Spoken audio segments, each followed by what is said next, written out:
I didn't plan on coming home. I was already halfway to the office when I realized I'd left my flash drive, the one with my entire presentation, right on the bedroom desk next to my keys. I had a huge meeting in less than an hour. Normally, I'd call Josh and ask him to send it over, but his phone had died that morning. I remember him groaning about it at breakfast. So I turned around. I wasn't angry, just annoyed at myself. I kept rehearsing my opening lines in my head as I pulled into the driveway. Josh's car was still there, which surprised me. He told me he had errands to run. But maybe he decided to stay in. He'd been exhausted lately. I opened the door quietly and slipped off my heels. If he was napping, I didn't want to wake him. I figured I'd grab the drive, kiss him goodbye, and be out the door in 2 minutes. But I stopped cold halfway down the hallway. At first, I thought I heard voices. Then I realized I was hearing something else, a moan, soft, breathy, definitely feminine. Then a second sound, deeper, huskier, familiar. I stood frozen, one hand resting on the wall. My heart started thudding too loud for my own ears. No, it couldn't be. I told myself maybe he was watching something on his laptop. Maybe the TV was on. I tiptoed forward, my feet barely making a sound on the floor. But then I heard the unmistakable rhythm of the bed creaking. Slow, steady, followed by another loud gasp. I wanted to turn around. I wanted to unhear it. But my legs carried me forward. The bedroom door was slightly ajar, and what I saw through the small opening took every bit of breath from my body. Josh, my husband, half-dressed, kneeling on our bed, and tangled beneath him, was her. I couldn't see her face at first, but her skin, her hair, her voice, all of it was so familiar. I covered my mouth with my hand and leaned against the wall to keep from collapsing. My stomach twisted into knots, and then she turned. Her face tilted up, laughing, giggling like it was a joke, and that's when I stopped breathing. It was Sophia, my sister, my younger sister, the one who cried in my arms after every breakup, the one I used to sneak snacks for when we were kids, the one who stood right beside me as my maid of honor when Josh and I got married, my little sister. I staggered back from the door like I'd been punched. My vision blurred. I couldn't speak. I couldn't cry. My hands were shaking so hard I almost dropped my purse. She looked relaxed, comfortable, like she belonged in that bed, like she'd been there before. I didn't want to believe it. I wanted to scream and kick that door open and demand answers. But I didn't. I backed away slowly. My feet were like lead, dragging me toward the front door. I picked up my shoes with trembling fingers and opened the door just wide enough to slip out. I didn't slam it. I didn't make a sound. They didn't even know I was there. I climbed into my car and sat in the driver's seat, completely still. My brain was spinning, but my body felt frozen. I stared at the steering wheel, trying to breathe, trying to understand what I'd just seen. My husband. My sister, in our bed. The two people I loved most had ripped my heart in half in the span of 30 seconds. I didn't cry. Not yet. I just drove. Somewhere. Anywhere. I didn't know where I was going. I only knew I couldn't stay. Because everything I thought I knew, everything I trusted, had shattered. And nothing would ever be the same again. They say hindsight is 20/20. I used to think that was just something people said after breakups. But now, after what I saw, I can't stop replaying every memory with Josh, every little moment, every word, every silence. And I keep asking myself, how didn't I see it? 6 years ago, I thought I hit the jackpot. Josh was charming, attentive, and nothing like the boys I had dated before. He was steady, kind, the kind of man who held open doors and remembered my favorite tea. We met at a fundraiser of all places. I was there as part of my company's outreach team, and he was volunteering to set up chairs. I remember how he made a joke about how I looked way too serious for a party. I laughed. Not because it was funny, but because he was easy to talk to. That night, he walked me to my car. 3 months later, he told me he loved me. And I believed him. We got married 2 years after we met. Small ceremony. Nothing flashy. My sister Sophia was my maid of honor. She cried more than I did that day. I thought it was because she was happy for me. Now, I don't know what to think. After the wedding, life moved fast. We got a small house. I worked late. Josh started a freelance business from home. I thought we made a great team. I handled the long hours, and he took care of everything at home. That's what I kept telling myself, even when he started pulling away. I remember the first time something felt off. I had just gotten a big promotion. I came home buzzing with excitement, hoping to celebrate. Josh congratulated me with a distracted smile and went back to his laptop. That night, I cried in the bathroom. Not because he didn't care, but because I convinced myself he was just tired. I didn't want to admit that he hadn't looked at me the same in weeks. And then there was Sophia. She was always around, always calling, always visiting. I loved having her nearby at first. Josh and Sophia got along well, too well sometimes. They'd joke with each other, laugh at things I didn't understand. I thought it was sweet. I thought, this is what family's supposed to be like? I was proud that the two people I loved most got along so easily. One night, a couple years ago, I came home early from work. I remember walking in and hearing them laughing together in the kitchen. I peeked in and saw Sophia tossing flour at Josh while they were baking. He wiped it off her cheek and she playfully swatted him with a spoon. It looked innocent. It felt innocent. But now, it replays in my head with a new tone. Other things, too. Little things.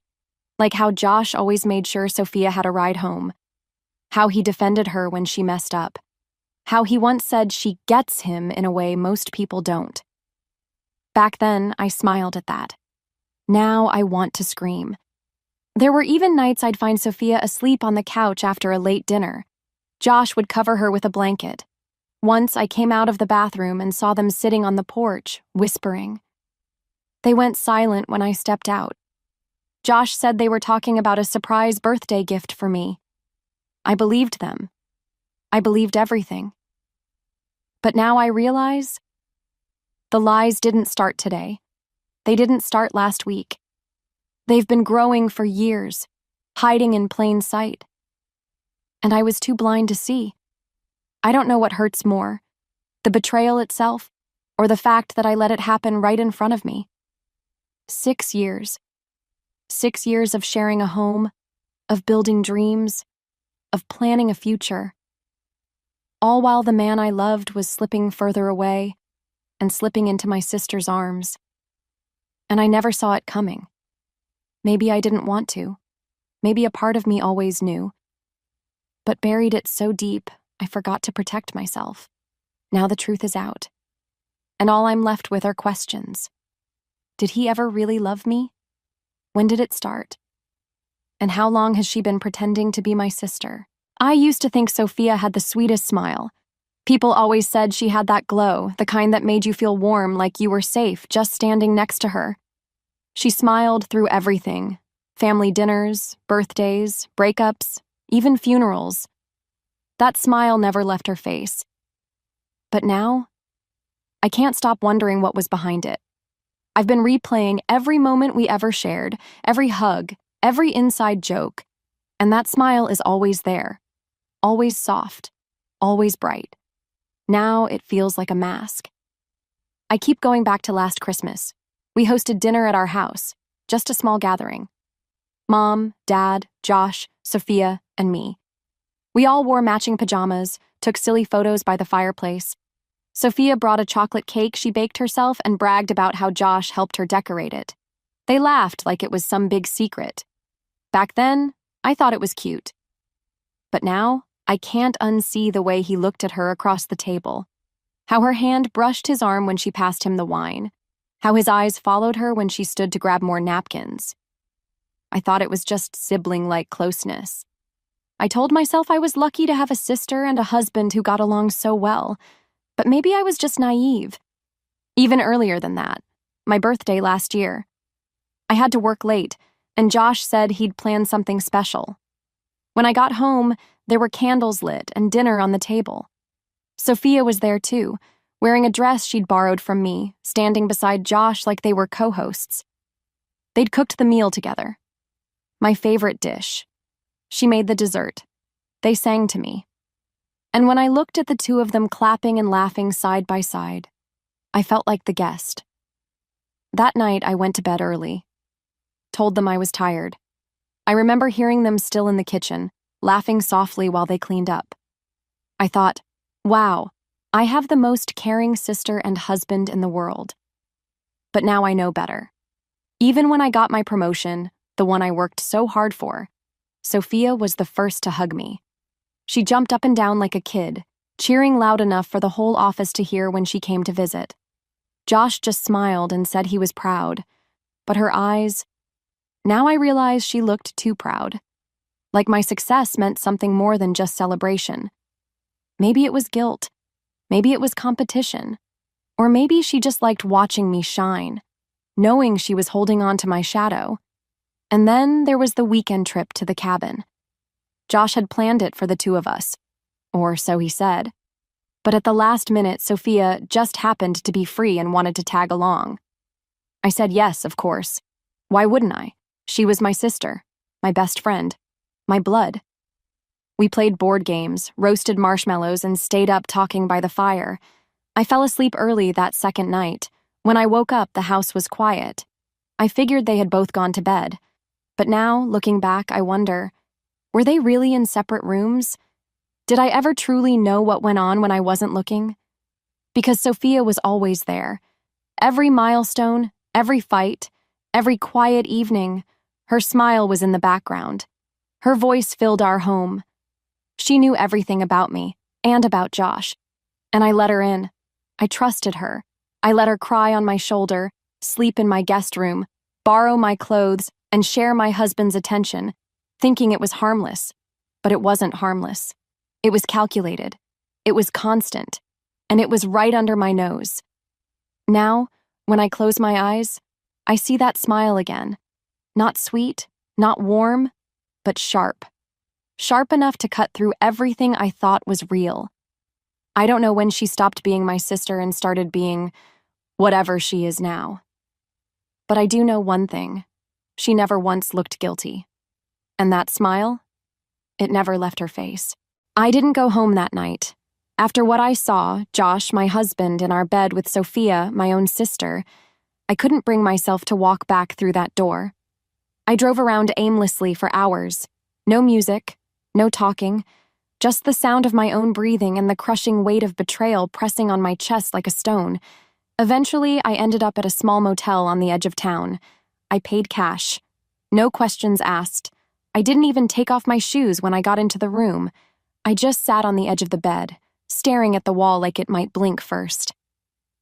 I didn't sleep. All night, my mind was a tangled mess of thoughts and images. Josh's voice, Sophia's laugh, their faces twisted in fake affection. My hands itched to do something, anything. I felt powerless, like a ghost floating outside my own life. By morning, I knew I couldn't just sit there. I needed proof. Cold, hard proof. Because as much as it tore me apart, some part of me still hoped, still wanted to believe I had misunderstood, that I had imagined it, that maybe there was some logical explanation, something less horrible than the truth clawing at my gut. So I waited. Later that day, I called Josh and told him I was staying at a friend's house for the night. I made up a story about feeling sick and needing time to myself. He didn't question it. He sounded normal, like nothing had happened. I knew then. He had no idea I saw them. That was my opening. That evening, I drove back home, parked down the street, and waited until I saw Josh leave the house. He was in a rush, dressed casually, heading out like it was just another day. Maybe to see her, maybe to meet someone else, I didn't care. I slipped into the house with the spare key I had in my glove compartment. The silence was deafening. Everything looked exactly the same. But I felt like a stranger in my own home. I walked straight to the bedroom. Nothing was out of place. The sheets were clean, the pillows fluffed, like nothing had happened. Like my marriage wasn't bleeding to death right there under that neatly folded comforter. His phone wasn't in the room, but I remembered something, a second device he used for work, an old backup phone he sometimes kept in his nightstand drawer. I opened it. Bingo. The phone lit up with no password. He never bothered to secure it, probably because he never thought I'd check it. And just like that, the truth spilled out. Messages. Hundreds of them. All from Sophia. Text after text, photos, voice notes. I didn't have to scroll far. There were "I miss you" messages from 2 days ago, pictures of takeout food they ate together while I was away for work, and conversations that made my skin crawl. "She has no idea, lol. You were amazing last night. I still can't walk right. I wish we didn't have to sneak around." And then the worst one. A text from Sophia, sent just last week. Sometimes I feel guilty, but then I remember I had him first. Had him first? What did that even mean? My hands were shaking as I kept scrolling. There were messages dating back over a year, talks of plans, hidden meetups, jokes at my expense, discussions about holidays, pretending like they hadn't already decided who would be where. Everything I thought I controlled, they already had covered. Tears blurred my vision as I dropped the phone back into the drawer. I wasn't crazy.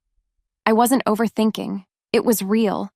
The betrayal, the lies, the affair. And now, I had proof. Not just suspicion, not just a memory of what I saw through a half-open door. Now I had time-stamped, undeniable evidence of everything. I stood there for a long time, just breathing, letting the anger settle like dust in my lungs. Then I picked up my phone, and I started taking screenshots, because this wasn't over. I didn't think it could hurt more, but it did. Finding those texts between Josh and Sophia shattered whatever pieces of my heart were still clinging together. Still, I needed more than proof. I needed clarity, answers, closure. So I went to the only person who might know something, Mrs. Carter, my mother-in-law. She and I had never been close. We were polite, but I always felt like I was under silent judgment whenever I was around her. Like I wasn't quite good enough for her son, even though she never said it outright. Still, I showed up at her house the next morning, unannounced. She opened the door in her robe, surprised but not exactly pleased to see me. "Lena," she said flatly, "is everything all right?" I forced a smile, though my chest was tight. "Can I come in, just for a minute?" She hesitated, then stepped aside. "Sure." The house smelled like mint tea and furniture polish, exactly how I remembered it. I sat on the edge of the couch while she made herself a cup of tea, not bothering to offer me one. Finally, I just said it. "I know about Josh.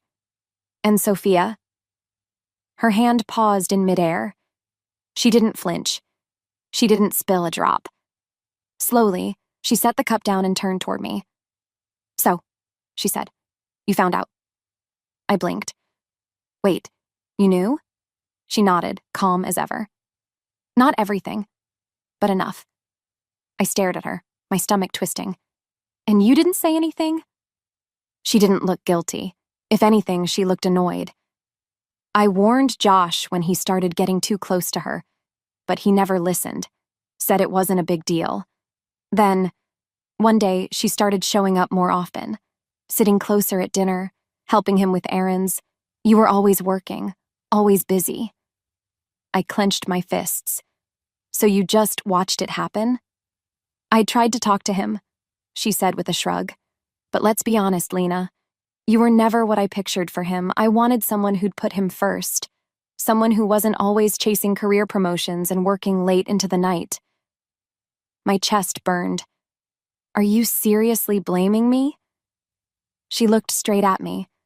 "I'm just saying, men don't cheat unless something's missing at home." I stood up, my voice shaking. Nothing was missing. I gave that man everything. My time, my trust, my support. And Sophia? She's my sister, my blood. She didn't just betray me. She destroyed our entire family. Mrs. Carter gave a tight smile. She was always around, always cared about him. Maybe too much, but at least she was there. I couldn't believe what I was hearing. You knew, I whispered. You saw it happening, and instead of warning me, you let it grow. You let it happen under your nose, in your own family, and said nothing. What would you have done? She asked. Left him? Broken up the family? I stared at her in stunned silence. Yes, that's exactly what I would have done. Because I have dignity. Because I have boundaries. Because I'm not okay being the last to know while everyone else plays house with my life. Without another word, I walked out. I didn't slam the door. I didn't yell. I just walked away from that cold, bitter woman and her twisted logic. As I sat in my car, I realized something. This betrayal wasn't just about Josh and Sophia. It went deeper. It was a web, woven by lies, knotted by silence, and held up by people who chose comfort over truth. I looked back at the house one last time. I thought about all the dinners we shared there, the family game nights, the holidays, all fake, all while she watched the knife being pushed into my back and did nothing. But that's okay, because now I knew who I was dealing with, and I wasn't going to be quiet anymore. I planned it down to the smallest detail. The wine, the table setting, the guest list, even the playlist in the background. Everything was soft, calm, familiar, like nothing had changed, just like they had pretended. So now it was my turn. I invited Josh, Sophia, and Mrs. Carter to dinner, told them I wanted to clear the air and have a family evening together, just like old times. Josh sounded relieved on the phone. He said he was happy I was finally feeling better. Sophia texted a heart emoji. Of course she did. The moment they walked in, I smiled. Big, bright, like everything was fine. Josh kissed me on the cheek. I didn't flinch. Sophia hugged me tight like she always had, like her hands hadn't been all over my husband just days ago. Mrs. Carter gave me her usual cool nod, like she was only there out of obligation. We sat down at the table, and I passed around the dishes I had cooked myself. Josh complimented the pasta. Sophia said she missed my cooking. I laughed and told her I missed her too. Lies, all of it. But necessary lies. Because tonight, they weren't going to see my pain. They were going to see my power. We were halfway through dinner when I cleared my throat and said, "You know, it's funny how people always think secrets stay buried. But eventually they come out, don't they?" Josh paused mid-bite. What do you mean? I looked directly at him, then at Sophia. I mean how easy it is to smile while stabbing someone in the back. Or, in my case, the heart. Sophia shifted in her seat. Lena. What's going on? I reached under the table and pulled out a small stack of printed screenshots. Remember this text, Josh? I asked, sliding the top page across to him. He stared at it. His face went pale. Sophia leaned over and froze. I continued. Or this one, Sophia. The one where you said you had him first, that was a nice touch, real poetic. Mrs. Carter looked between them, then at me. I told you I knew, I said to her calmly. You just didn't know what I'd do about it. Josh opened his mouth. Lena, it's not what... Don't! I cut him off, sharp and cold. Don't insult me with lies now. Not after everything. Sophia's voice cracked. Lena, please. I didn't mean... You didn't mean to get caught, I snapped. You didn't mean for me to walk in that day, that's what you didn't mean. The room went silent. You could have heard the tick of the clock in the hallway. Mrs. Carter finally spoke. You're making a scene, Lena. I turned to her slowly. No. You made this scene. When you chose to protect a lie instead of your family. When you decided silence was more convenient than truth. Josh stood up, panic in his eyes. Lena, can we just talk about this? Privately? I stood too. Oh, now you want privacy? You should have thought about that before you let my sister into our bed, into our lives, into everything. Sophia's eyes were wet now. I never wanted to hurt you. I looked at her, and for a moment I felt nothing. No anger, no sadness, just disappointment. You didn't just hurt me, I said quietly. You destroyed every good memory we ever shared, every piece of trust, every moment I thought was real. They stood there, all three of them, unsure of what to say. So I smiled, the same polite, calm smile they'd all worn so easily. I invited you here tonight not to beg, not to fight. I just wanted you to see the difference between who I was and who I am now. Josh took a step forward. Lena, what are you going to do? I walked to the kitchen, picked up my purse, and grabbed the folder inside. I placed it gently on the table. Divorce papers, I said. Signed. And don't worry, I've already filed. You'll be served officially next week. Sophia gasped. Mrs. Carter's lips tightened. Josh looked like he might collapse. But I didn't care. This wasn't revenge. This was truth. And I was finally done pretending everything was fine. I walked into the courtroom with my head high and my heart steady. It had been months since that dinner, since the confrontation, since the last time I saw Josh, Sophia, or Mrs. Carter in person. But today wasn't about emotion. Today was about justice. The courtroom buzzed with whispers. The case had drawn attention, not just because of the infidelity, but because of what they'd done after I left. Josh and Sophia hadn't just betrayed me. They had tried to take everything from me. After I filed for divorce, I discovered that Josh had been secretly transferring money from our joint accounts into a private one he shared with Sophia. He'd also sold a piece of my late father's land that was in my name, forging my signature to do it. And guess who helped him? His dear mother, Mrs. Carter. Sophia had moved into my old home like she'd earned it, like she belonged there. And together, the three of them thought they could erase me. But I wasn't the woman they thought I was anymore. I hired the best lawyer in the state. I dug through every file, every account, every message. And now, the truth was all neatly laid out for the judge, black and white, undeniable. Josh sat across from me at the defendant's table, his once confident face now pale and drawn. Sophia sat beside him, trying to look composed, but her fingers trembled. Mrs. Carter was seated in the gallery, her lips thin and arms crossed, as if she were still above it all. The judge called order and asked me to speak. I stood slowly, walked to the front, and took a deep breath. My name is Lena Carter, I said. I was married to the defendant, Joshua Carter, for 12 years. I gave up my career to support his business. I cared for his family.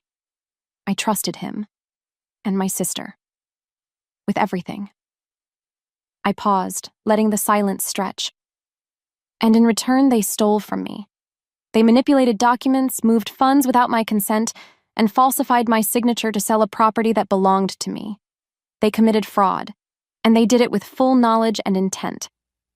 Josh's lawyer tried to object, but the judge overruled him. I continued. Your Honor, this isn't just about a marriage ending. It's about being treated like I didn't matter, like I was disposable. But I am not disposable, and I'm here to prove that. I stepped back and returned to my seat. The judge reviewed the evidence, pages of bank records, testimony from the notary who confirmed the signature was forged, emails between Josh and his mother discussing how to handle Lena quietly, Sophia's own texts about how I wouldn't notice. It was all there. When the judge finally spoke, her voice was firm. Mr. Carter, Ms. Sophia Morgan, and Mrs. Lorraine Carter, the court finds sufficient evidence of fraud, conspiracy to defraud, and forgery. The court rules in favor of the plaintiff, Lena Carter. Full restitution is to be made immediately. Property must be returned to Ms. Carter's name, and damages awarded in the amount of $850,000. I exhaled slowly. Josh's mouth fell open. Sophia looked like she might faint. Mrs. Carter's eyes finally lost their steel. But it wasn't just about the money. It was the truth, spoken in a court of law, on record, for the world to hear. As the bailiff escorted them out of the courtroom, Josh turned to look at me one last time. There was no anger in his eyes, just regret. Too late. Sophia didn't look back at all. And Mrs. Carter? She passed by me stiffly, but I caught the flicker in her expression. Shock, and maybe, for the first time, respect. I stepped outside into the bright sun, feeling the warmth on my skin. I didn't cry. I didn't smile. I just stood there, free. Not broken, not bitter, just done. I had lost a husband, a sister, and a mother-in-law. But I had found something far more powerful. Myself. And I wasn't going to lose her ever again.